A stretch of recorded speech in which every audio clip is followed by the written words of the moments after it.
Pemirsa, penarikan retribusi parkir yang dikelola Dinas Perhubungan Banjarmasin di tahun 2022 mencapai target hingga menyumbang pendapatan asli daerah ke pemerintah Kota Banjarmasin sebesar 4 miliar rupiah. Kedepannya jumlah titik akan dikembangkan lagi hingga nantinya pencapaiannya melebihi dari target yang telah ditentukan.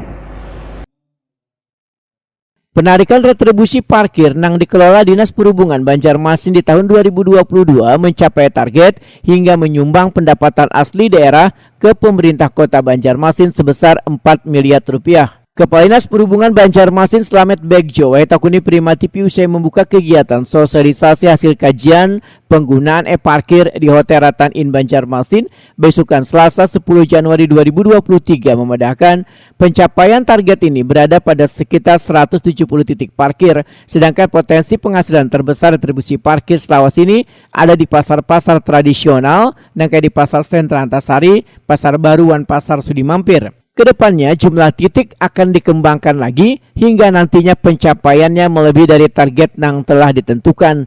Slamet Begjo menyatakan di tahun 2023 target penarikan retribusi parkir akan ditingkatkan menjadi 6 miliar rupiah.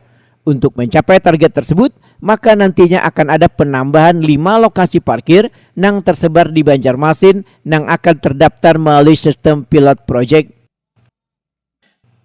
Sebatas retribusi sejumlah 4,1 M. Itu lewat dari target apa atau tercapai? Melebih. Targetnya berapa Pak? Targetnya 4 M. Tahun ini gimana Pak? Tahun ini kita ada peningkatan.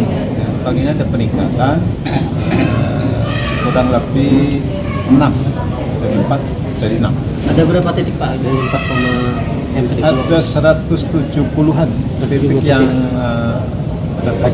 objek retribusi parkir. Itu berarti bisa dikembangkan lagi Pak lah? Bisa. Melihat dari potensi bisa. Pak lah. Nanti dari kajian nanti akan dipaparkan berapa ada penambahan. Penambahannya mungkin berapa persen Pak? Nanti dari kajian. Ini kan belum disampaikan. Sementara itu rencana penerapan retribusi parkir yang akan diberlakukan di tahun 2023 ini diantaranya di kawasan Pasar Baru, Pasar Sudi Mampir, Wan sekitarnya, Pasar Kuripan, serta kawasan wisata Siring Menara Pandang.